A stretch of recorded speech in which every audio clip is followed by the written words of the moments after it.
എൻ്റെ പേര് PC വർഗീസ് എന്നാണ് ഒഫീഷ്യലായിട്ടുള്ള നിയമം. എന്നെ വിളിക്കുന്നത് അനിയൻ എന്നാണ്. ഞാൻ പിന്നെ ഒരു എഴുത്തുകാരൻ കൂടി ആയതുകൊണ്ട് ആ വഴിയിൽ എൻ്റെ പേര് അനിയൻ പെരുന്തുരുത്തി എന്നുള്ള പേരിലാണ് അറിയപ്പെടുന്നത്. ഞാൻ ജനിച്ചത് 1942 നവംബർ 2-ാം തീയതി. പരിമള തിരുമേനിയുടെ ഓർമ്മ ദിവസമാണ് ഞാൻ ജനിച്ചത്. എനിക്ക് ഇപ്പോൾ ഈ കാലയളവിൽ ഞാൻ ഒരു വർഷം CSI സ്കൂളിലാണ് പഠിച്ചത്. ഞങ്ങളുടെ പെരുന്തുരുത്തിലാണ്. എൻ്റെ സ്വദേശം പെരുന്തുരുത്തിയാണ്. തിരുവല്ലയിൽ പെരുന്തുരുത്തി എന്ന് പറയുന്ന ഗ്രാമത്തിലാണ്.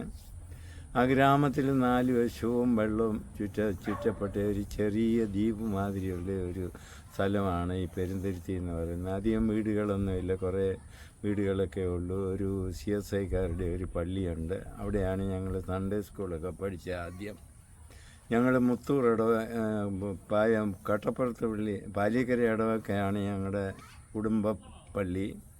അത് കഴിഞ്ഞ് കട്ടപ്പുറത്ത് പള്ളിയിലേക്ക് ഞങ്ങൾ വന്നു. അത് കഴിഞ്ഞ് മുത്തൂറ്റ് പള്ളിയായപ്പോൾ ഞങ്ങൾ മുത്തൂറ്റ് പള്ളിയിലേക്ക് വന്നു. ഞാൻ 2-ാം ക്ലാസ് 4-ാം ക്ലാസ് വരെ 1-ാം ക്ലാസ് ഞാൻ CSI സ്കൂളിലാണ് പഠിച്ചത്.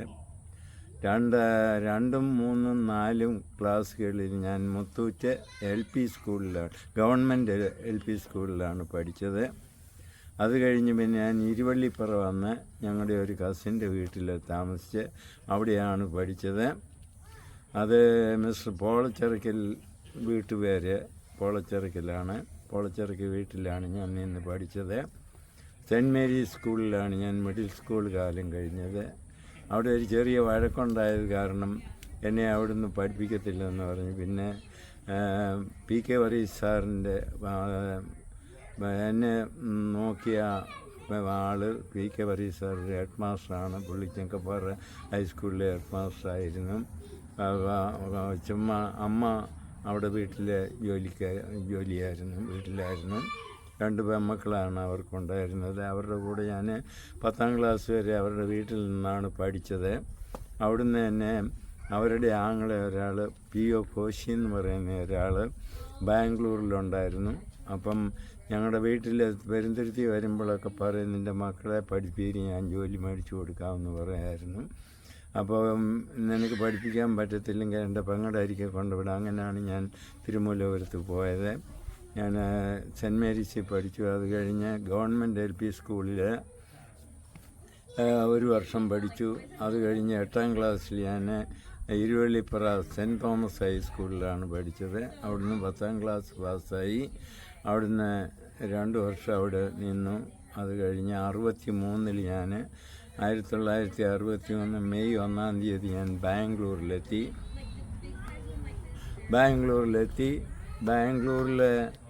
ബാംഗ്ലൂരിൽ വന്നതിന് ശേഷം PO കോശി എന്ന് പറയുന്ന പോളച്ചിറക്കൽ PO കോശി എന്ന് പറയുന്ന ആളിന് അവിടെ 2 ഹോട്ടലുകളുണ്ടായിരുന്നു, ഒരു ബേക്കറി ഉണ്ടായിരുന്നു, പിന്നെ നെസ്കഫയുടെ സെയിൽസ് ഏജൻസി ഉണ്ടായിരുന്നു, ഒരു പെട്രോൾ പങ്ക് ഉണ്ടായിരുന്നു, ഒരുപാട് ജോലിക്കാരുണ്ടായിരുന്നു. എൻ്റെ ജ്യേഷ്ഠൻ അവിടെയാണ് ജോലി ചെയ്തുകൊണ്ടിരുന്നത്. അപ്പം ജ്യേഷ്ഠൻ അവിടെ ജോലിയുള്ളത് കൊണ്ട് എനിക്ക് അവിടെ ജോലി തരത്തില്ലെന്ന് പറഞ്ഞു. അപ്പം എന്നെ ബോഷ് കമ്പനിയിൽ ആക്കി. ആദ്യം എന്നെ കൊണ്ടുപോയത് കോയി സാറിൻ്റെ മകൻ കൊണ്ടുപോയി. അന്ന് എനിക്ക് സെലക്ട് ആയില്ല. അത് കഴിഞ്ഞ് പിന്നെ ഞാൻ 1 മാസം കഴിഞ്ഞപ്പം PO കോശി എന്ന് പറയുന്ന ആളിനെ കാണാനായിട്ട് പോയി. എന്നെ ദൂരത്ത് വെച്ച് കണ്ടപ്പോൾ തന്നെ എനിക്ക് ജോലി കിട്ടിയില്ലയോ എന്ന് ചോദിച്ചു. അങ്ങനെ അദ്ദേഹം എന്നെ ജോലി കിട്ടിയില്ലയോ എന്ന് ചോദിച്ചില്ലെന്ന് പറഞ്ഞു. നീ അവിടെ നിൽക്കുമെന്ന് പറഞ്ഞു. അദ്ദേഹം എന്നെ അദ്ദേഹത്തിൻ്റെ ഡ്രൈവറോട് പറഞ്ഞ് കാറെ കയറ്റി എന്നെ ബോഷ് കമ്പനിയിലെ ഡയറക്ടർ DN ബാച്ചയുടെ അരികിൽ ചെന്ന് അദ്ദേഹത്തിൻ്റെ കയ്യിൽ നിന്ന് ഒരു ഇൻ്റർവ്യൂ കാർഡ് മേടിച്ചെൻ്റെ കൊണ്ട് തന്നേച്ച് പറഞ്ഞു, വായിച്ച് നോക്കിയിട്ട് എന്നാന്ന് വെച്ചാൽ ജോലിക്ക് പോകുമെന്ന് പറഞ്ഞ് എന്നെ ആക്കി. അങ്ങനെ അവിടെ 1963 മെയ് മാസം 21-ാം തീയതി ഞാൻ അവിടുത്തെ കമ്പനിയിൽ ജോലിയിൽ അപ്പോയിൻമെൻ്റായി. ഞാൻ എൻ്റെ സർഫേസ് ട്രീറ്റ്മെൻറ്റിലായിരുന്നു എനിക്ക് ആദ്യം ജോലി, ഇലക്ട്രോപ്ലേറ്റിംഗ്. 7 വർഷം ഞാൻ അവിടെ ജോലി ചെയ്തു. അത് കഴിഞ്ഞപ്പോൾ എൻ്റെ ആ ഡിപ്പാർട്ട്മെൻറ്റിലെ ഒരു ഫോർമനെ ഹീറ്റ് ട്രീറ്റ്മെൻറ്റിലേക്ക് മാറിയപ്പോൾ എന്നെ കൂടെ ഞങ്ങൾ ഒരു 5-6 പേരെ കൂടെ അങ്ങോട്ട് കൊണ്ടുപോയി. അങ്ങനെ ബാക്കി 30 വർഷക്കാലം ഹീറ്റ് ട്രീറ്റ്മെൻറ്റിലാണ് ഞാൻ ജോലി ചെയ്തത്. ഇതിനിടയിൽ ഇതിനിടയിൽ എൻ്റെ പെങ്ങളുടെ 2 വർഷം എനിക്ക് ജോലി കിട്ടിക്കഴിഞ്ഞ് 2 വർഷം കഴിഞ്ഞപ്പം എൻ്റെ പെങ്ങളുടെ കല്യാണം നടത്തി. അത് കഴിഞ്ഞ് പിന്നെ ഞങ്ങളുടെ സ്ഥലം ഞങ്ങളുടെ കയ്യിൽ നിന്ന് പോയിരുന്നു. ആ സ്ഥലം തിരിച്ച് ഞാൻ മേടിച്ചു. ആ സ്ഥലത്ത് അവിടെ ഒരു ചെറിയ വീട് വെച്ച് താമസമായി അവിടെ താമസിച്ചുകൊണ്ടിരിക്കുകയായിരുന്നു. അപ്പനും അമ്മയും എല്ലാവരും ഉണ്ടായിരുന്നു. പിന്നെ 1970 ഞാൻ വിവാഹം കഴിച്ചു. ഞാൻ വിവാഹം കഴിച്ച് തൊടുപുഴയുള്ള ഒരു കത്തോലിക്ക കുടുംബത്തിലെ വൈഫ് ഇവിടെ ബാംഗ്ലൂരിലല്ലായിരുന്നു അന്ന് ജോലി റൈച്ചൂറിലായിരുന്നു. റൈച്ചൂറിൽ ജോലി കഴിഞ്ഞ് ജോലി ചെയ്തുകൊണ്ടിരിക്കുമ്പോഴാണ് എൻ്റെ വിവാഹം നടന്നത്.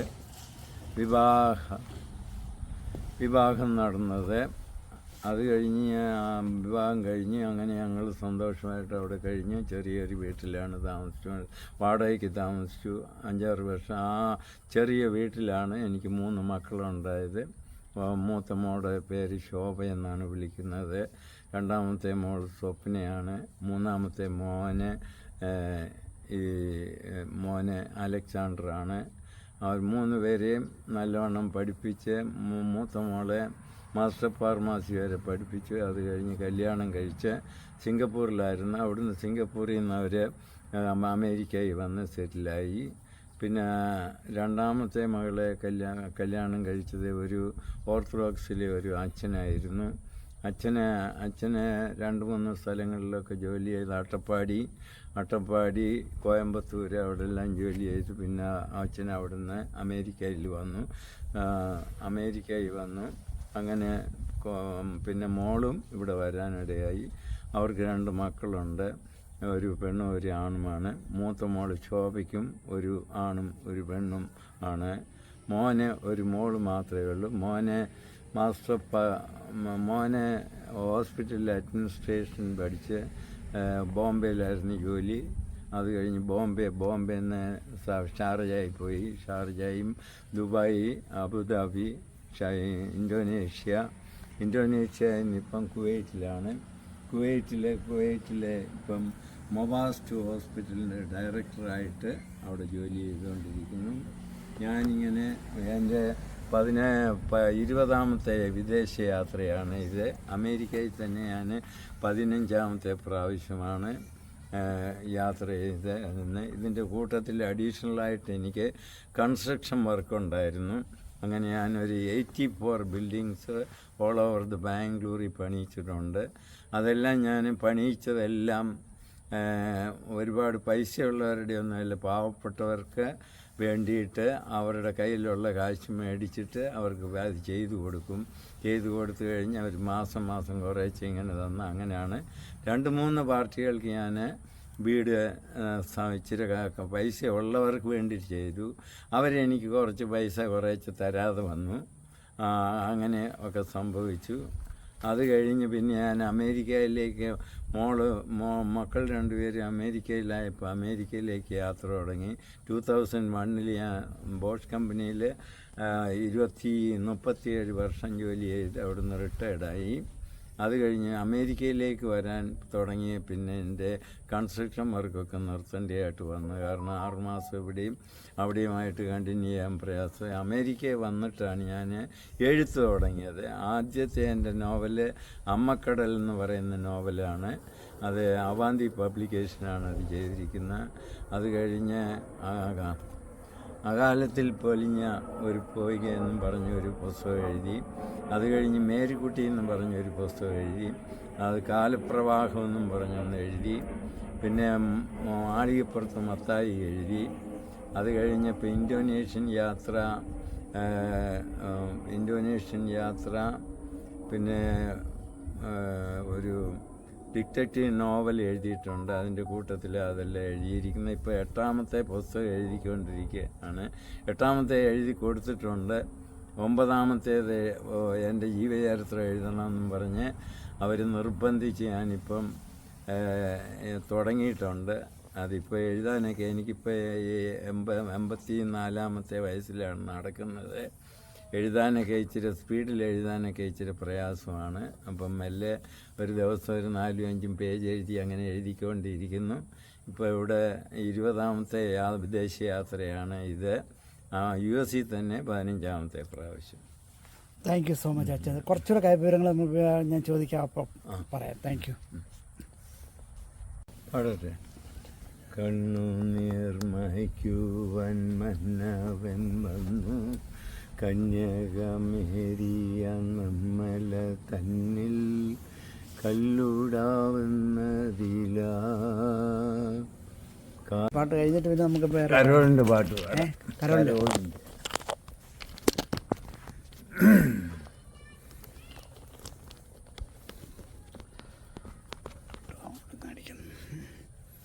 ഒരു മിനിറ്റ് ഒന്ന് വെട്ടം നോക്കിയോട്ടെ, എങ്ങോട്ടാ വെട്ടം അടിക്കുന്നതെന്ന് കറക്റ്റായിട്ട്.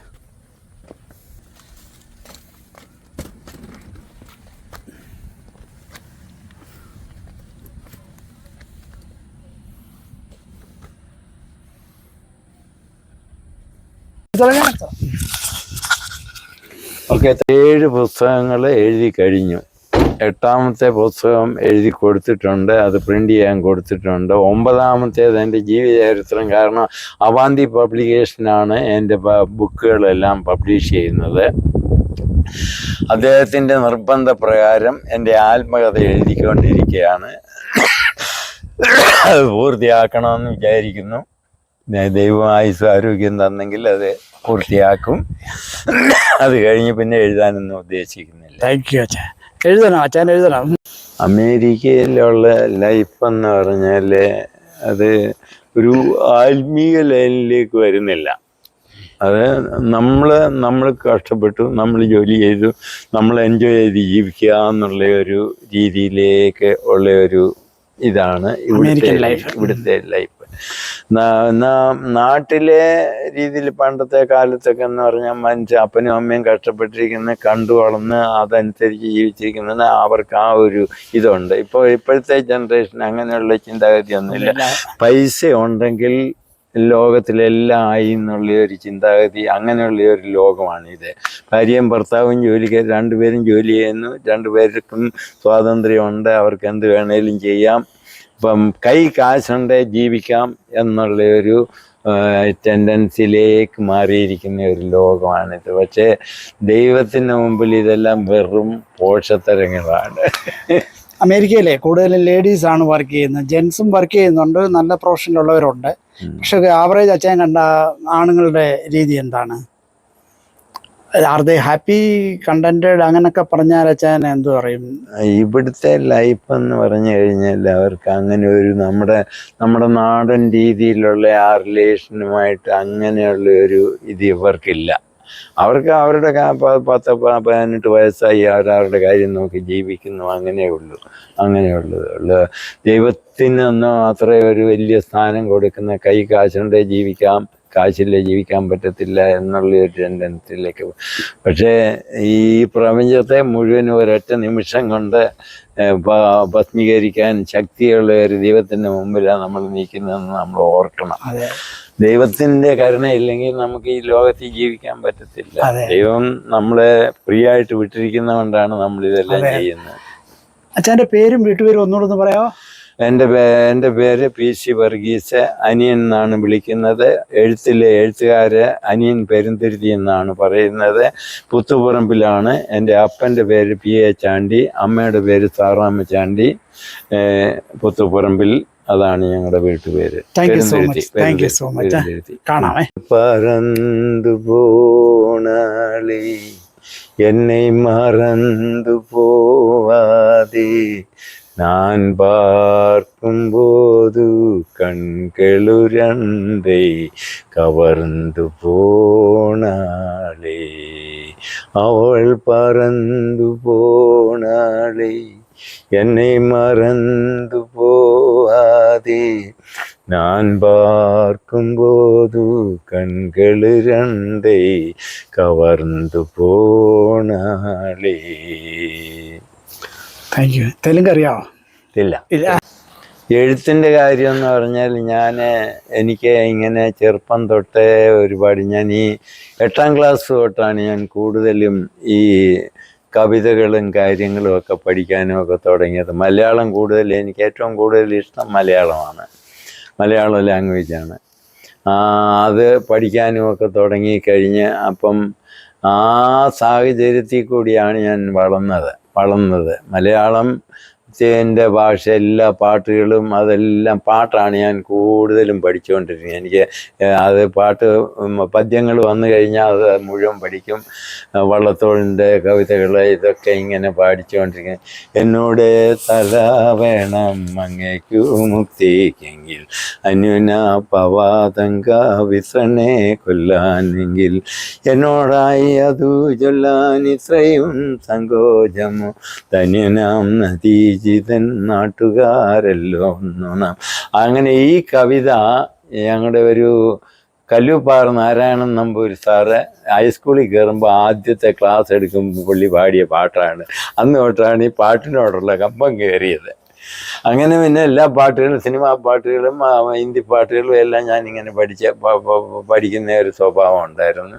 പിന്നെ ഫാക്ടറിയിൽ എനിക്ക് കൂടുതൽ 7 വർഷം ഞാൻ പ്രൊഡക്ഷൻ ലൈനിൽ ജോലി ചെയ്തുള്ളൂ. ബാക്കി മുഴുവൻ ഞാൻ സൂപ്പർവൈസറായിട്ടിരുന്നതുകൊണ്ട് എനിക്കങ്ങനെ കൂടുതൽ ജോലിയില്ല. അവർക്ക് അലോട്ട്മെൻറ്റ് വർക്ക് കാര്യങ്ങളൊക്കെ അത്രയേ ഉള്ളൂ. ഹാർഡ് വർക്കൊന്നുമില്ല. പിന്നെ വെളിക്കാണ് എനിക്ക് ഹാർഡ് വർക്ക് കൂടുതലുള്ളത്. ഓർമ്മയിലുള്ള ഒരു ഹിന്ദി പാട്ട് ഏതായിരിക്കും? नीले गगन के तले धरती का प्यार उबले ऐसा ही जग में आती है सुबह ऐसा ही शाम दले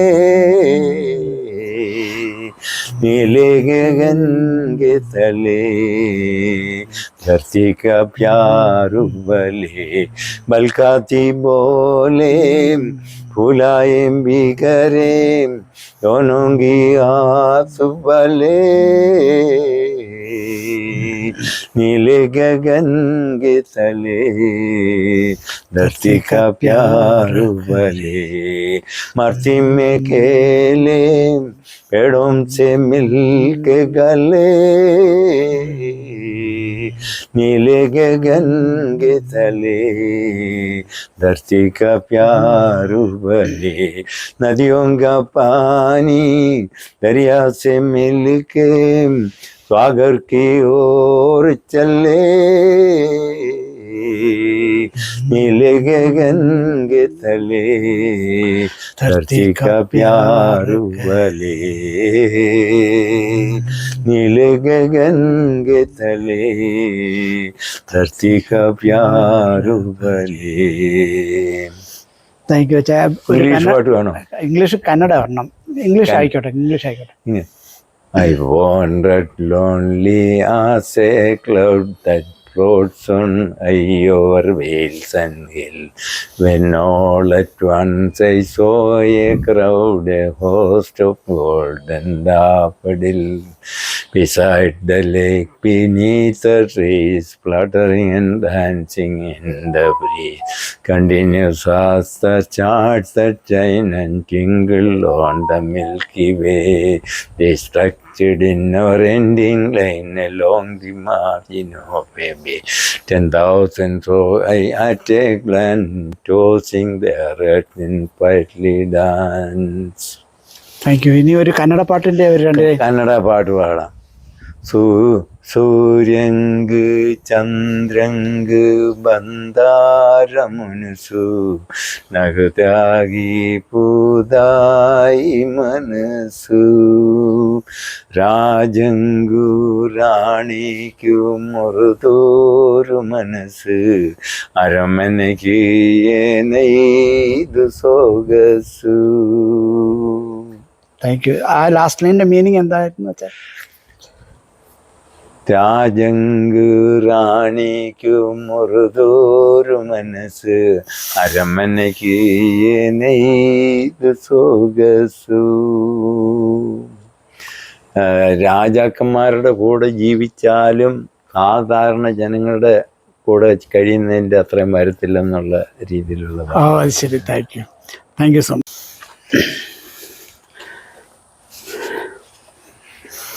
ഞാൻ 1963 ബാംഗ്ലൂരിൽ വന്നു.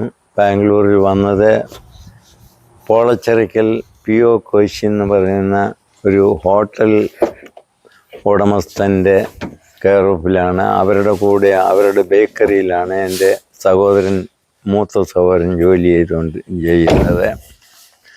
അപ്പോൾ ആ കെയർ ഓഫിൽ ഞാനിവിടെ വന്നു. എന്നെ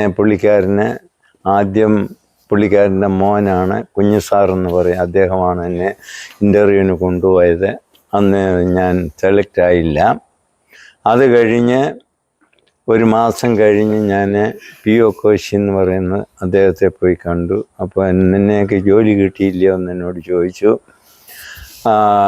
ഞാൻ ജോലി കിട്ടിയില്ലെന്ന് പറഞ്ഞു. എന്നാൽ നീ അവിടെ നിൽക്കുമെന്ന് പറഞ്ഞു. അപ്പോൾ പുള്ളിയുടെ ഡ്രൈവർ രാമസ്വാമി എന്ന് പറയുന്ന ആൾ വന്ന് എന്നെ കാറെ കയറ്റി പുള്ളിക്കാരനും കൂടെ വന്ന്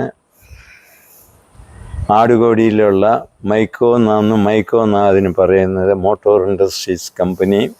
അതിൻ്റെ ഡയറക്ടറായിട്ടിരുന്ന കൊമേഴ്ഷ്യൽ ഡയറക്ടറായിരുന്ന DN ബാച്ചായുമായിട്ട് പുള്ളിക്കാരന് വളരെ സൗഹൃദമായിരുന്നു. ആ കമ്പനി തുടങ്ങിയ ഒരുപാട് ആൾക്കാരെ അവിടെ കോശിയുടെ സഹായത്താൽ അവിടെ ജോലി മേടിച്ചു കൊടുത്തിട്ടുണ്ട്. അപ്പം ആ കെയർ ഓഫിൽ എന്നെ പുള്ളിക്കാരൻ കൊണ്ടുപോയി അവിടെ ചെന്ന് DN ബാച്ചായോട് പറഞ്ഞ് ഒരു ഇൻ്റർവ്യൂ കാർഡ് മേടിച്ച് എൻ്റെ കൈ കൊണ്ട് തന്നേച്ച് പറഞ്ഞ് വായിച്ച് നോക്കിയിട്ട് പോകാൻ പറഞ്ഞു. അങ്ങനെ ഞാൻ 63 മെയ് മാസം 21 ജോലിയിൽ പ്രവേശിച്ചു. എനിക്ക് കിട്ടിയത് ആദ്യം ഒരു ഹെൽപ്പർ പോസ്റ്റിലാണ് കിട്ടിയത്. പാർട്സ് എല്ലാം ഇങ്ങനെ ഈ പ്രൊഡക്ഷൻ ഫ്യൂൽ ഇഞ്ചക്ഷൻ പമ്പാണ് അവരുടെ മെയിൻ പ്രോഡക്റ്റ്. സ്പാർക്ക് പ്ലഗ്, അതിന് വേണ്ടിയ സകല സാധനങ്ങളും അവിടെ ഉണ്ടാക്കുന്നത്. അത് ഇലക്ട്രോപ്ലേറ്റിംഗ് ഡിപ്പാർട്ട്മെൻറ്റിലാണ് എനിക്ക് ആദ്യം കിട്ടിയത്. അവിടെ ആദ്യമൊക്കെ ഞാൻ ജോലി ചെയ്യുന്ന സമയത്ത് ഈ ആസിഡും ഒക്കെ ഉള്ളതുകൊണ്ട് എൻ്റെ കൈയെല്ലാം തൊലിയെല്ലാം പോയിട്ട് ഞാൻ ഒത്തിരി കരഞ്ഞ് ഇങ്ങനെയുള്ള ഒരു ജോലിയാണല്ലോ എനിക്ക് കിട്ടിയതെന്ന് ഞാൻ പറഞ്ഞ് വളരെ സങ്കടപ്പെട്ടു. എന്നാലും കുറച്ച് ദിവസം കഴിഞ്ഞപ്പം വളരെ അഡ്ജസ്റ്റായി. പിന്നെ മൈക്കോയിലെ ജീവിതം എന്ന് പറഞ്ഞാൽ എനിക്ക് എൻ്റെ വീടിനേക്കാളിലും അത്രമാത്രം, കാരണം ഞങ്ങൾക്ക് 2 നേരം ഞങ്ങൾ ഹീറ്റ് ട്രീറ്റ്മെൻറ്റ് ഡിപ്പാർട്ട്മെൻറ്റിലുമൊക്കെ ആയത് കാരണം 2 സമയത്തും ഞങ്ങൾക്ക് പാല് തരുമായിരുന്നു. ഒരു ഷിഫ്റ്റിൽ ഒരു പ്രാവശ്യം പാല് ഫ്രീ ആയിട്ട് 1/2 ലിറ്റർ പാല് തരും. പിന്നെ ഭക്ഷണമെല്ലാം അവിടെ ഫ്രീ ആണ്. അപ്പോൾ അതുകൊണ്ട് ജോലി എത്ര കൂടുതലുണ്ടെന്ന വരിയിലും നമുക്കൊരു മുഷിലില്ലാതെ സ്വന്തം ഭവനത്തിനേക്കാളിലും നല്ല രീതിയിലാണ് ആ കമ്പനിയിൽ ഞാൻ 37 വർഷം ജോലി ചെയ്തത്. ഞാൻ ഗ്രൂപ്പ് ലീഡറായി. ഒരു 7 വർഷം കഴിഞ്ഞപ്പം ഞാൻ അവിടുന്ന് ഇലക്ട്രോപ്ലേറ്റിങ്ങിൽ ഈ ട്രീറ്റ്മെൻറ്റിലേക്ക് വന്നു. അവിടെ 2-3 വർഷത്തിനുള്ളിൽ എനിക്ക് പ്രൊമോഷൻ കിട്ടി ഗ്രൂപ്പ് ലീഡറായി. അപ്പം ഗ്രൂപ്പ് ലീഡർ ഓരോ ഷിഫ്റ്റിലും ഓരോ സെക്ഷനിലെ പണിക്ക് ഓരോരുത്തർ എൻ്റെ അണ്ടറിൽ ഒരു 8-10 പേര് കാണും. അവരുടെ കാര്യങ്ങളും അവരുടെ പ്രൊഡക്ഷൻ എൻട്രി ഇങ്ങനെയുള്ള കാര്യങ്ങളായിരുന്നു. അങ്ങനെ ഞാൻ 30 വർഷവും ആ പ്രൊഡക്ഷന്. പിന്നെ പ്രൊമോഷൻ എനിക്ക് അഡീഷണലായിട്ട് ഔട്ട്സൈഡിൽ കൺസ്ട്രക്ഷൻ വർക്ക് ഉള്ളത് കൊണ്ട് ഞാൻ ഫർദർ പ്രൊമോഷനൊന്നും വേണ്ടിയിട്ട് ആഗ്രഹിച്ചില്ല. കാരണം ഫർദർ സൂപ്പർവൈസറൊക്കെ ആയിക്കഴിഞ്ഞാൽ പിന്നെ നമുക്ക് മറ്റു പണിയൊന്നും ചെയ്യാൻ പറ്റത്തില്ല.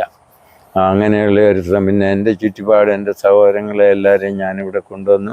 എല്ലാവർക്കും സ്ഥലം മേടിച്ച് എല്ലാവർക്കും വലിയ വീട് കെട്ടിക്കൊടുത്തു. ഇളയ സഹോദരനെ ഇവിടെ കൊണ്ടുവന്ന് പഠിപ്പിച്ച് ഇപ്പോൾ പുള്ളിക്കാരനെ ഇവിടെ ആദ്യം കേരള സമാജത്തിൽ പഠിച്ച് അത് കഴിഞ്ഞ്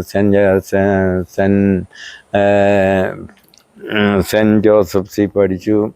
അത് കഴിഞ്ഞ് ക്രൈസ്റ്റ് കോളേജിൽ ഡിഗ്രി പഠിച്ചു. അത് കഴിഞ്ഞ് പിന്നെ 4 വർഷം കോട്ടയത്ത് പോയി തിയോളജി പഠിച്ചു. അത് കഴിഞ്ഞ് അച്ഛനായിട്ട് ആദ്യത്തെ appointment CMC Vellore saint Luke orthodox church വെല്ലൂരായിരുന്നു ആദ്യത്തെ അപ്പോയിൻമെൻറ്റ്. അവിടെ 5 വർഷം ജോലി ചെയ്തു. അത് കഴിഞ്ഞ് പിന്നെ മലേഷ്യയിൽ പോയി. മലേഷ്യയിൽ 5 വർഷം ജോലി ചെയ്തു. അത് കഴിഞ്ഞ് സിംഗപ്പൂരിൽ പോയപ്പോൾ ആദ്യത്തെ എൻ്റെ വിദേശ യാത്ര സിംഗപ്പൂരിലായിരുന്നു. സിംഗപ്പൂരിൽ അങ്ങനെ എൻ്റെ അമ്മയും ഞാനും ഞങ്ങളെല്ലാവരും കൂടെ അവിടെ പോയി. അവിടെ 2 ആഴ്ച താമസിച്ചു. അങ്ങനെ ആദ്യത്തെ എൻ്റെ വിദേശ യാത്ര അവിടെ ആയിരുന്നു. അത് കഴിഞ്ഞ് പിന്നെ ഫാക്ടറി ഒരു സ്വന്തം വീടിനേക്കാളിലും നല്ല രീതിയിലാണ് എനിക്ക് അനുഭവപ്പെട്ടത്. ജോലി ഒരുപാടുണ്ട്, ഭയങ്കര ഹാർഡ് വർക്കാണ്, വളരെ ടൈറ്റായിട്ട്. പിന്നെ ഞാൻ പ്രൊമോഷനായി ഗ്രൂപ്പ് ലീഡർ ആയതിനു ശേഷം എനിക്ക് കൂടുതൽ മാനുവൽ വർക്കൊന്നും എനിക്കില്ല. Production entry, allotment of work, ഇങ്ങനെയുള്ള കാര്യങ്ങളൊക്കെ ഉള്ളതുകൊണ്ട് എനിക്ക് കൂടുതൽ. പിന്നെ മേലോട്ട് പ്രൊമോഷനൊന്നും ഞാൻ ആഗ്രഹിച്ചു കഴിഞ്ഞാൽ ഇപ്പോൾ അടുത്തത് സൂപ്പർവൈസർ പോസ്റ്റാണ്, പിന്നെ ഫോർമൻ പോസ്റ്റ്. ആ പോസ്റ്റിലൊക്കെ പോയി കഴിഞ്ഞാൽ നമുക്ക് വെളിയിലത്തെ ജോലിക്കൊന്നും പോകാനൊന്നും പറ്റത്തില്ല. ഷിഫ്റ്റ് ഇല്ല ഞങ്ങൾക്കപ്പം. പ്രൊമോഷനായി കഴിഞ്ഞാൽ പിന്നെ എല്ലാം ജനറൽ ഷിഫ്റ്റ് ആയിരിക്കും. രാവിലെ പോയാൽ വൈകുന്നേരം വരെ അവിടെ ആയിരിക്കും. അതുകൊണ്ട് മറ്റു പരിപാടികളൊന്നും നടക്കത്തില്ല. ഇതിനിടയിൽ എൻ്റെ സഹോദരിയെ ഇവിടെ കൊണ്ടുവന്ന് സഹോദരിയുടെ വിവാഹം നടത്തി. അത് കഴിഞ്ഞ് നാട്ടിലെ സ്ഥലം മേടിച്ചു. നാട്ടിലെ 12,800 റുപ്പീസ് കൊടുത്ത് മേടിച്ച സ്ഥലം ഞാൻ ഈ അടുത്തിടെ 2 വർഷം മുന്നേ വിറ്റപ്പോൾ 3,74,00,000 രൂപയ്ക്കാണ് അത് വിറ്റത്. അത് വിറ്റതെന്ന് പറഞ്ഞാൽ നോക്കാൻ ആരുമില്ല. എനിക്കൊരു ഒരു മോള്, 3 മക്കളാണ്. കല്യാണം കഴിച്ചത് ഒരു ഗവൺമെൻറ് സ്റ്റാഫ് നേഴ്സിനെയാണ് കല്യാണം കഴിച്ചത്. പുള്ളിക്കാരത്തി തൊടുപുഴയാണ്, കത്തോലിക്ക സഭയിൽ നിന്നാണ് ഇങ്ങോട്ട് കല്യാണം കഴിച്ചത്. പുള്ളിക്കാരത്തി വളരെ നല്ല സ്വഭാവവും നല്ല സ്നേഹവും നല്ല ബഹുമാനവും ഉള്ള ഒരു സ്ത്രീയായിരുന്നു. എൻ്റെ കൂടെ കഴിഞ്ഞു. പുള്ളിക്കാരത്തി 1970 ഞങ്ങളുടെ വിവാഹം നടന്നത്. അത് കഴിഞ്ഞ് സഹോദരങ്ങൾക്കെല്ലാം ഞാൻ സ്ഥലം മേടിച്ച് വീടും എല്ലാം കെട്ടിക്കൊടുത്തു. നമാശിമ എന്നൊരക്ഷരം എന്നോട് മിണ്ടിയിട്ടില്ല. കിട്ടുന്ന കാശിൻ്റെ കൊണ്ടുത്തരും.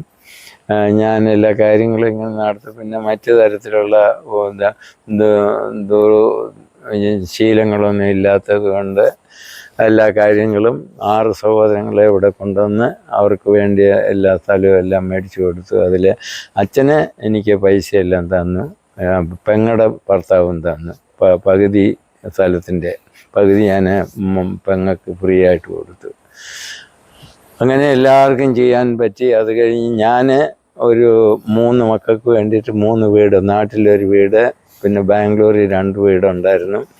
അതെല്ലാം ഇപ്പം നാട്ടിലെ എല്ലാം വിറ്റു. അത് കഴിഞ്ഞിപ്പം വേറൊരു വീടുണ്ടായിരുന്നു, അതും വിറ്റു. ഇനിയിപ്പം താമസിക്കുന്ന ഒരു വീട് മാത്രമേ ഉള്ളൂ. അത് മോൻ്റെ പേരിലാക്കി കൊടുത്താൽ എൻ്റെ ജോലി കഴിയും. അതിന് വേണ്ടിയിട്ട് ഇപ്പം ഞാനിപ്പോൾ 20ാമത്തെ വിദേശയാത്രയാണ് ഇവിടെ. അങ്ങനെ ദൈവം എന്നോട് കൂടെ ഇരുന്ന് എനിക്ക് ഒരുപാട് കാര്യങ്ങൾ ചെയ്യാൻ സാധിച്ചു. ഇപ്പോഴും എല്ലാ കാര്യങ്ങളും ഇപ്പം അവാന്തി പബ്ലിക്കേഷനാണ് എൻ്റെ ബുക്സെല്ലാം. ഞാൻ 8 പുസ്തകം എഴുതി കൊടുത്ത് കഴിഞ്ഞ് 7 റിലീസ് ചെയ്തിട്ടുണ്ട്. 8ാമത്തേത് ഇപ്പോൾ കൊടുത്തിട്ടുണ്ട്. 9ാമത്തേത് ഇപ്പോൾ എഴുതിക്കൊണ്ടിരിക്കുന്നത്. അത് ഇപ്പം എഴുതാനൊക്കെ ഇച്ചിരി പ്രയാസമുണ്ട്. അങ്ങനെയുള്ള ബുദ്ധിമുട്ടിലിരിക്കുന്നു. പിന്നെ പ്രായത്തിൻ്റേതായിട്ടുള്ള അസുഖങ്ങളും ഒക്കെ ഉണ്ട്. അങ്ങനെ ഇരിക്കുന്നു. ഏതായാലും ഇത്രയാണ് എൻ്റെ ബയോഡാറ്റ. അച്ഛൻ ഹ്യൂസ്റ്റണിൽ ഇപ്പം എന്നാണ് വന്നത്? ഇപ്പം ഈ ട്രിപ്പിൽ എന്നാണ് വന്നത്? 3 മാസം. 11-ാം തീയതി. ഡിസംബർ 11-നോ? ഒരു മാസം ആയില്ല. ഓക്കെ. ഇതിനു മുമ്പൊക്കെ വരുമ്പോൾ എത്ര നാളൊക്കെ താമസിക്കാറുണ്ട്? ഞാൻ ആദ്യമൊക്കെ വരുമ്പോൾ 6 മാസം നിന്നിട്ടാ പോകുന്നത്. പിന്നെ അത് കഴിഞ്ഞ് പിന്നെ ഞാൻ എൻ്റെ വൈഫ് മരിച്ചതിന് ശേഷം അധികം നാൾ നിൽക്കത്തില്ല. കാരണം വീട്ടിലെ എൻ്റെ വീട് ബാംഗ്ലൂരുള്ള അല്ലേ? വീട്ടിലെ 1st ഫ്ലോറും 2nd ഫ്ലോറും സൈഡിലെല്ലാം വീടുണ്ട്. അപ്പം അവിടെ എന്തെങ്കിലും പ്രശ്നമായി കഴിഞ്ഞാൽ അപ്പം ഞാൻ അവിടെ ഇല്ലെങ്കിൽ ഒത്തിരി നാൾ മാറി നിൽക്കാൻ പറ്റും. മനസ്സിലായി. അങ്ങനെ പിന്നെ ബാംഗ്ലൂർ സിറ്റി താമസിച്ചു, നാട്ടിലും താമസിച്ചു കുറച്ച് നാളെ ചെറുപ്പത്തിലൊക്കെ. എവിടെയാണ് ജീവിക്കാൻ നമുക്ക് മെച്ചപ്പെട്ടെന്ന് തോന്നിയിട്ടുള്ളത്? ജീവിത സാഹചര്യം കൊണ്ടും ജീവിത ബുദ്ധിമുട്ടുകളില്ലാതെ ബാംഗ്ലൂരാണ് ഏറ്റവും ബെറ്റർ. ബെറ്റർ. നമ്മുടെ നാട്ടിൽ എന്താ കുഴപ്പമെന്ന്, ഞാൻ നാട്ടിലെ സ്ഥലമൊക്കെ അവിടെ എനിക്ക് വലിയ ആഗ്രഹം ഉണ്ടായിരുന്നു, ഒരു ഹോസ്പിറ്റലൊക്കെ പണിയണം എന്നുള്ള ആഗ്രഹത്തിലൊക്കെയാണ് ഇരുന്നത്. അപ്പോൾ അവിടെ എന്നാന്ന് പറഞ്ഞാൽ അവിടെ യാതൊന്നും ചെയ്യാൻ പറ്റത്തില്ല. നമ്മൾ ഒരു സാധനം ഇറക്കി കഴിഞ്ഞ്, ഞാൻ ഇപ്പം 3 പ്രാവശ്യം എൻ്റെ വീടൊക്കെ പണിയുമ്പോൾ എല്ലാം ഞാൻ ബാംഗ്ലൂരിൽ നിന്ന് ആളെ കൊണ്ടുപോയാൽ ചെയ്യിച്ചുകൊണ്ടിരുന്നത്. അവിടെ ഒന്നും ചെയ്യാൻ പറ്റത്തില്ല. പിന്നെ നമ്മുടെ അപ്പൻ്റെ കാലം തൊട്ടുള്ള ആൾക്കാർ, പഴയ ആൾക്കാരെല്ലാം നമുക്കൊരു ബഹുമാനം ഉള്ളതുകൊണ്ട് നമുക്ക് എതിരായിട്ടൊന്നും പറയത്തില്ല. എന്നാലും അവിടുത്തെ രീതിക്ക് അവിടെ എത്രയോ കാര്യങ്ങൾ ചെയ്യണമെന്ന് വിചാരിച്ച് എനിക്ക് അറിയാവുന്ന ആൾക്കാർ തന്നെ അവിടെ പോയി ചെയ്തേച്ച് അവിടെ നിന്ന് കെട്ടി എടുത്തുകൊണ്ട് പോരും. കാരണം അവിടെ യാതൊന്നും ചെയ്യാൻ നല്ലൊരു നാട് നശിപ്പിച്ച് മനസ്സിലായി. ആ രീതിയിലാക്കി കമ്മ്യൂണിസ്റ്റുകാർ. വേല ചെയ്യാതെ കാശുണ്ടാക്കുന്ന മാർഗങ്ങളെല്ലാം അവരെ അന്വേഷിക്കുക. ഗൾഫിലും പൈസ ഇട്ട് ഇറങ്ങുന്ന പരിപാടി ആയിപ്പോയി അല്ലേ, എല്ലാം ബ്ലേഡിന്റെ പരിപാടിയാണ്.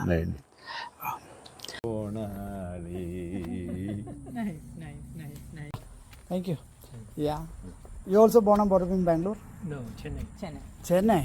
Okay. Where Chennai? Mogappair. Okay. My son-in-law is from Chennai. Oh, really? Okay. He works for Slumberg. Are you engineering or medical? Engineering. Which branch? Industrial. Oh, okay. You medical line? Medical. BDS? No. MBBS? MBBS. Oh, okay. Oh, MD here. MD. Any specialization? Oncology. Okay, thank you. I was just taking some bites from uncle, Okay, you're taking videos of... little life story, No, life story. life story. Yeah. But you're interviewing him. And sort of, to make him known to other communities, other Malayali people, Here. He often come. His son-in-law is a father, no? Correct. Oh, correct. Yeah. Church priest. Correct. You're doing a very ഒരു ദിവസം മുഞ്ചി അവർ I will come. my father's time. അപ്പൊ ആരും ഇല്ല, ആരും ഇതിനൊക്കെ permission തകൊണ്ട് I will come after talking to Sapna. We'll do a podcast, No, No? don't worry. You don't want to? Feel is important. You would like to come on my podcast? Okay. No problem. With Sapna, we'll do something. Sapna and me together. Okay. Sapna and me together. I'll Let come it with go. Sapna. Yes. Uncle That's important enough. first. Sapna and me will do Yeah, together. he sings a lot, huh? Kannada song. Tamil song, this is. Yeah, just meet and come. Please come. Dinesh and Uncle Mishra.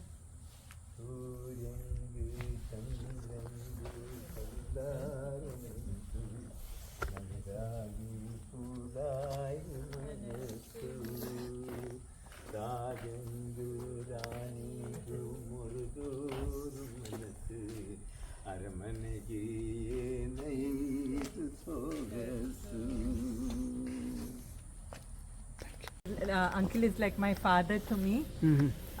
His youngest daughter, Sapna Matthew, was my classmate. I met Sapna when I was doing my 11th and 12th in Bangalore, in Koramangala. We went to the same college. And then after that, when Sapna moved here, I met Sapna and reconnected back.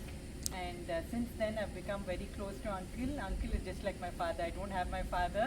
He's passed away about 10 years ago. So every time I meet Uncle, he reminds me of father. Thank you so much. One more second.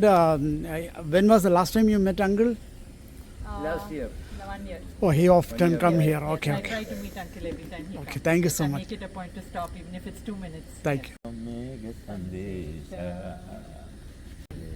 ಹೌದು ಆಯುಸ್ಸು ಆರೋಗ್ಯ ದೇವರಿಗೆ ಹೌದು ಅದು guarantee ನಮ್ದೇನು ಇಲ್ಲ uncle apple side ಹೇಗಿದ್ದೀರಾ uncle transfer ಆಗಿದೆ ಅಂತ ಹೇಳಿದೆ. ಹೌದು ನಾನು ಹೊರಗಡೆ ಕೆಲಸ ಮಾಡ್ತಾ ಇದ್ದೀನಿ ಬಟ್ ಬಂದು ಹೋಗ್ತಾ ಇರ್ತೀನಿ. ಹೌದು ಟ್ರಾವೆಲಿಂಗ್ ಜಾಬ್. ಚೆನ್ನಾಗಿದ್ದಾರೆ ನಿಮ್ಮ ವೇಟ್ ಕಮ್ಮಿ ಆಗಿದೆ ಅಂಕಲ್. ಹಾಂ ಟ್ರೈ ಮಾಡಿ fit will this fit for uncle you think yes sir Yeah, he is slim. ಹೇಗಿದ್ದೀರಾ ಅಂಕಲ್? ಚೆನ್ನಾಗಿದ್ದೀರಾ ಅಂಕಲ್ ಜಾಕೆಟ್ ತಗೊಂಡು ಬಂದೆ. ഇനി എൻ്റെ ചെറുപ്പം പറയുകയാണ്. ചെറുപ്പത്തിലെ ഞാൻ ഇങ്ങനെ ഞാൻ ചെറുപ്പത്തിലെ കാര്യം പറയുമ്പോൾ എൻ്റെ അപ്പനും അമ്മയും വല്യപ്പന്മാർ ഭയങ്കര കൊപ്ര ബിസിനസ്സുകാരായിരുന്നു. ആക്ച്വലി അവർ കുറവെല്ലങ്ങാട്ടു നിന്ന് വന്ന് അമിച്ചേരിയിൽ വന്നവരാണ്. ആക്ച്വലി ഞങ്ങളുടെ കുടുംബ പേരെന്ന് പറയുന്നത് കല്ലുപരയ്ക്കൽ കുടുംബത്തിൽപ്പെട്ട ആളാണ് ഞങ്ങൾ. പക്ഷേ ഞങ്ങളുടെ ഒരു സഹോദരൻ 6 സഹോദരന്മാർ കുറവെല്ലങ്ങാട്ടു നിന്ന് അമിച്ചേരിയിലേക്ക് വന്നു. അതിലൊരാൾ പുത്തൂപ്പറമ്പെന്ന് പറയുന്ന വീട് ബാലിയക്കര പള്ളിയുടെ അടുത്തുള്ള പുത്തൂപ്പറമ്പിലേക്ക് ദത്ത് കയറി. അങ്ങനെയാണ് ഞങ്ങൾ പുത്തൂപ്പറമ്പ് എന്നുള്ള പേര് വന്നത്. ആക്ച്വലി ഞങ്ങളുടെ കുടുംബ പേര് കല്ലുപരയ്ക്കൽ എന്നാണ്. അപ്പോൾ അവിടെ വന്നതിന് ശേഷം എൻ്റെ അപ്പന് വല്യപ്പന്മാർ കച്ചവടക്കാരായിരുന്നു. അവർ 2 പ്രാവശ്യം പാണ്ടിപ്പറയിൽ പിടിച്ച് അവരുടെ പണമെല്ലാം നഷ്ടമായി, അവരുടെ സ്വത്തുക്കളെല്ലാം വിറ്റ് അവരൊന്നും ഇല്ലാത്തവരായിപ്പോയി. അങ്ങനെ പിന്നെ എൻ്റെ അപ്പൻ്റെ മൂത്ത പെങ്ങന്മാരെ എല്ലാവരെയും അപ്പന് വല്യപ്പന്മാരുള്ളപ്പോൾ തന്നെ കല്യാണം കഴിപ്പിച്ചു. പിന്നെ എൻ്റെ അപ്പനും ഒരനിയനും ഒരു പെങ്ങളുമാണ് ബാക്കി ശേഷിച്ചതും. അവസാനം ഞങ്ങളുടെ 55 ഇങ്ങനെ 4 പ്ലോട്ടായിട്ട് സ്ഥലങ്ങളുണ്ടായിരുന്നു. ആ സ്ഥലങ്ങളെല്ലാം 55 സെൻറ്റ്. അതെല്ലാം ഞങ്ങളുടെ ഒരു കസിനായിരുന്നു ഈ പുത്തുപ്പറമ്പിലെ PT തോമസ് സാറിൻ്റെ അപ്പൻ തോമസ്. അദ്ദേഹത്തിനാണ് വിറ്റത്. അന്നത്തെ കാലത്ത് പുള്ളിയായിരുന്നു ഇച്ചിരി കാശുമൊക്കെ ഉള്ള പുള്ളിയെ. പിന്നെ സ്വന്തക്കാരനും ആയതുകൊണ്ട് ആ പുള്ളിക്കാരനാണ് ഈ സ്ഥലങ്ങളെല്ലാം കൊടുത്തത്. അവസാനം ഞങ്ങൾക്ക് ശേഷിച്ചത് 14 സെൻറ്റ് സ്ഥലമാണ്. 14 സെൻറ്റ് സ്ഥലമായപ്പം വല്യപ്പന്മാർ കൂടെ ജോലി ചെയ്ത ഒരാളായിരുന്നു കുഞ്ഞുകുട്ടിച്ചേട്ടൻ എന്നും പറഞ്ഞ ഒരാളുണ്ടായിരുന്നു വാണിയപ്പുരയ്ക്കൽ. അദ്ദേഹത്തിന് ഒന്നും കൊടുക്കാൻ പറ്റിയില്ല വല്യപ്പന്മാർക്ക്. അപ്പോൾ അതിൽ 5 സെൻറ്റ് സ്ഥലം അവർക്ക് കൊടുത്ത്, അത് കഴിഞ്ഞ് പിന്നെ ബാക്കി ഉണ്ടായിരുന്ന 9 സെൻറ്റ് സ്ഥലവും ഒരു വീടും മാത്രമാണ് ഞങ്ങൾക്ക് അവശേഷിച്ചത്. അത് കഴിഞ്ഞ് എൻ്റെ അപ്പനാ മൂത്ത ആള്. അപ്പൻ വല്യപ്പന്മാർ ആദ്യത്തെ കെട്ടിൽ ഒരു മോനുണ്ടായിരുന്നു. അദ്ദേഹം വേറെയായിരുന്നു. ഈ സ്ഥലം വിറ്റപ്പം മൂത്ത പെങ്ങളെ കല്യാണം കഴിച്ച ഒരു ആർമിക്കാരനായിരുന്നു. അവർ തിരുല്ലായി താമസിച്ചുകൊണ്ടിരുന്ന അവരുടെ കൂടെ ആയിരുന്നു ഒരു സഹോദരനുണ്ടായിരുന്നത്. അപ്പോൾ എൻ്റെ അപ്പനാ മൂത്തത്. ഇളയതാണ് അപ്പൻ. പിന്നെ ഇപ്പോൾ ഒരു പെങ്ങളുണ്ടായിരുന്നു കെട്ടിക്കാനുള്ളത്. ആ പെങ്ങളെ കൂടെ കെട്ടിക്കാൻ ഉള്ള മാർഗം ഇല്ലാതെ വന്നപ്പോൾ പിന്നെ ആ സ്ഥലം വിൽക്കേണ്ടതായിട്ട് വന്നു. ആ സ്ഥലം വിറ്റ് 300 രൂപ കൊടുത്ത് പെങ്ങളെ കെട്ടിച്ചു. അത് കഴിഞ്ഞപ്പം ആദ്യത്തെ കെട്ടിലെ മകനെ അവകാശം ചോദിച്ചു വന്നു. അദ്ദേഹത്തിനും 300 രൂപ കൊടുത്തു. പിന്നെ ഇളയ മകൻ്റെ വീതമായിട്ട് 300 രൂപ അദ്ദേഹത്തിനും കൊടുത്തു. അങ്ങനെ അത് കഴിഞ്ഞ് ഏത് വർഷമായിരിക്കും ഓർമ്മയുണ്ടോ? വർഷം പറയാം. 1938, 40. അന്നേരം അച്ഛന് ഒരു 5-6 വയസ്സ്. ഇല്ല, ഞാൻ 42-ലാണ് ഞാൻ ജനിച്ചിരിക്കുന്നത്. അത് കഴിഞ്ഞാണ് എൻ്റെ അപ്പൻ്റെ കല്യാണം നടക്കുന്നത്. എൻ്റെ അമ്മയുടെ വീട് പാണ്ടനാട്ടിൽ തോട്ട് കണ്ടത്തിൽ ഗീവറിച്ചൻ്റെ മോളാണ് എൻ്റെ അമ്മ കല്യാണം കഴിക്കുന്ന സമയത്ത് അമ്മയുടെ അവിടെയും ചില പ്രശ്നങ്ങളൊക്കെ ഉണ്ടായി. അവരും ഇച്ചിരി പാപ്പരായിരിക്കുന്ന ഒരവസ്ഥയിലായിരുന്നു. പക്ഷേ അമ്മയുടെ കല്യാണം ഇങ്ങനെ പറഞ്ഞു. അപ്പോൾ അമ്മയ്ക്ക് നല്ലൊരു കല്യാണം ആലോചിച്ചു. അപ്പോൾ അതൊരു 2ാം കെട്ടുകാരനായിരുന്നു. അപ്പം പെരുന്തുരുത്തിലെ കൊച്ചിനുണ്ണിക്ക് കല്യാണം പറഞ്ഞപ്പം കൊച്ചിനുണ്ണി ഇച്ചിരി കുടിക്കുന്ന ആളാണെന്നൊക്കെ പറഞ്ഞത് കാരണം ഇച്ചിരി പ്രയാസമായിരുന്നു. അപ്പം അമ്മ അപ്പനോട് പറഞ്ഞു, എന്നെ 2ാം കെട്ടുകാരനെ കൊണ്ട് കെട്ടിച്ചാൽ ചാടിച്ചാവും. അതുകൊണ്ട് അളുകുണ്ടിനാണേലും തിരുവല്ലായിലെ കൊച്ചിനുണ്ണിയെ മതിയെന്നും പറഞ്ഞ് അങ്ങനെയാണ് എൻ്റെ അപ്പൻ്റെ കല്യാണം നടന്നത്. അത് പിന്നെ കല്യാണം എല്ലാം നടന്ന് അത് കഴിഞ്ഞ് പിന്നെ ഒരു മോനുണ്ടായി. ആ മോന് ഇച്ചിരി പഠിക്കാനുമൊക്കെ ഇച്ചിരി ഇതായിരുന്നു. അദ്ദേഹം പിന്നെ 3ാം ക്ലാസ് വരെ പഠിച്ചുള്ളൂ. 3ാം ക്ലാസ്സിൽ പഠിച്ചു കഴിഞ്ഞ് പിന്നെ പള്ളിക്കൂടത്തിൽ പോകത്തില്ല. അങ്ങനെയുള്ള ഒരു നേച്ചറായി. പിന്നെ ഈ പി ഒ കോശി എന്ന് പറയുന്ന ആൾ ഞങ്ങൾക്ക് ഇച്ചിരി പരിചയമുണ്ട്. അപ്പോൾ അവർ ബാംഗ്ലൂർ ബിസിനസ്സൊക്കെ ഉള്ളപ്പം വരുന്ന വഴി ഞങ്ങളുടെ വീട്ടിൽ കയറും. അമ്മയെ കണ്ട് അമ്മയ്ക്ക് എന്തെങ്കിലും പൈസയൊക്കെ കൊടുത്തേച്ചേ പോകത്തുള്ളൂ. അപ്പം അങ്ങനെ ഈ മോനിങ്ങനെ പഠിക്കാതെ നിൽക്കുന്ന കാരണം എൻ്റെ പെങ്ങളുടെ അരികെ കൊണ്ടുവിടാൻ പറഞ്ഞ് തിരുമൂലപുരത്ത്. അവിടെ കൊണ്ടുവിട്ട് അവിടുന്ന് 2 വർഷം അവിടെ നിന്ന് ഇവർ വന്നപ്പം ബാംഗ്ലൂരിലേക്ക് അവർ ചേട്ടനെ കൂട്ടിക്കൊണ്ടുപോയി. അത് കഴിഞ്ഞപ്പം എൻ്റെ അമ്മ അവിടെ ചെന്നപ്പോൾ എടി നിനക്ക് 4-5 മക്കളല്ലേ, എനിക്ക് മക്കളാരും ഇല്ല, എനിക്ക് ഒരു മോനെ ഞാൻ പഠിപ്പിച്ച് ജോലി മേടിച്ച് കൊടുക്കാമെന്നും പറഞ്ഞ് അമ്മയോട് പറഞ്ഞ് അപ്പനോട് പറഞ്ഞ് അങ്ങനെ എന്നെ കൊണ്ട് അവിടെ ആക്കി. അവിടെ 4ാം ക്ലാസ് തൊട്ട് ഞാൻ അവിടെയാണ് പഠിക്കുന്നത്. 9 വയസ്സുണ്ട്. 9 വയസ്സല്ലേ? അന്നേരം എനിക്കില്ലല്ലോ, എന്നെ 8ാമത്തെ വയസ്സിലാണ് എന്നെ സ്കൂളിൽ ചേർക്കുന്നത്. എന്നെ സ്കൂളിൽ ചേർക്കുന്നത് 8ാമത്തെ വയസ്സിലാണ്. അത് കഴിഞ്ഞ് പിന്നെ ഞാൻ CSI സ്കൂളിൽ 1 വർഷം പഠിച്ചു. അത് ബാംഗ്ലൂരാണോ? അല്ലല്ല, അത് പെരുന്തുരുത്തി. അത് കഴിഞ്ഞ് പിന്നെ മുത്തൂർ LP സ്കൂളിൽ 4ാം ക്ലാസ് വരെ പഠിച്ചു. അത് കഴിഞ്ഞാണ് ഞാൻ തിരുവള്ളിപ്പുറ സെൻറ്റ് മേരീസ് മിഡിൽ സ്കൂളിൽ വന്ന് ചേർന്നത്. അന്നൊക്കെ ഏതൊക്കെ സബ്ജക്റ്റുകളാണ് ഈ പ്രൈമറി സ്കൂളിൽ പഠിപ്പിക്കുന്നത്? നമുക്ക് സാർമാരൊക്കെ പ്രൈമറി സ്കൂളിൽ അങ്ങനെ അന്ന് പ്രത്യേകിച്ചൊന്നുമില്ല, കണക്കും ഭാഷയും മാത്രമേ ഉള്ളത് മെയിനായിട്ടുള്ളത്. പിന്നെ 10ാം ക്ലാസ് ഹൈസ്കൂൾ ലെവലിൽ വരുമ്പോഴാണ് പിന്നെ ചരിത്രവും അതും എല്ലാം വരുന്നത്. അതുവരെ പിന്നെ സാർമാരൊക്കെ ആ കാലത്ത് എങ്ങനെയായിരുന്നു? ഉടുപ്പൊക്കെ ഇട്ട് വരുന്ന സാർമാരായിരുന്നു അതോ? സാർമാരെല്ലാം നല്ല ഡ്രസ്സിലേ വരത്തുള്ളൂ, നല്ല മുണ്ടും നല്ല ഇതുമായിട്ട് വരത്തുള്ളൂ. പക്ഷേ നാട്ടിലെല്ലാരും ഇങ്ങനെ ഒരു കൈലിയും തോർത്തും ഒക്കെ എടുത്തല്ലേ പോവാറുള്ളത്. പക്ഷെ അവര് സ്കൂളിൽ വരുന്ന സാറന്മാരെല്ലാം നല്ല ഡീസന്റ് ആയിട്ടുള്ള ലേഡി ടീച്ചേഴ്സ് ഉണ്ടായിരുന്നതായിട്ട് ഓർക്കുന്നുണ്ടോ? ലേഡീസ് ടീച്ചേഴ്സാണ് ഞങ്ങളെ പഠിപ്പിച്ചത്. ലേഡീസ് ടീച്ചേഴ്സും ഒക്കെ ഉണ്ടായിരുന്നു. അന്ന് ഒരു ക്ലാസ്സിൽ എത്ര പേരൊക്കെ കാണുമെന്ന് ഒരു ഓർമ്മ? അന്നത്തെ കണക്കനുസരിച്ച് 35 പേരാണ്, 40 പേരാണ് മാക്സിമം ഒരു ക്ലാസ്സിൽ. 40. അപ്പം എത്ര ക്ലാസ് വരെയുള്ള സ്കൂളായിരുന്നു അത്? ഞാൻ പഠിക്കുന്ന സ്കൂളിൽ ഞങ്ങൾ ഒരു വലിയ ഹാളാണ്. ഹാളിനകത്ത് ഒരു സൈഡിൽ പെൺപിള്ളേരും ഒരു സൈഡിൽ ആൺപിള്ളേരുമായിട്ടാണ് കൂടി വന്ന ഒരു 35-40 പേര് കാണും ഒരു ക്ലാസ്സിലുണ്ട്. അങ്ങനെ 5 ഡിവിഷൻ. എത്ര ഡിവിഷൻ?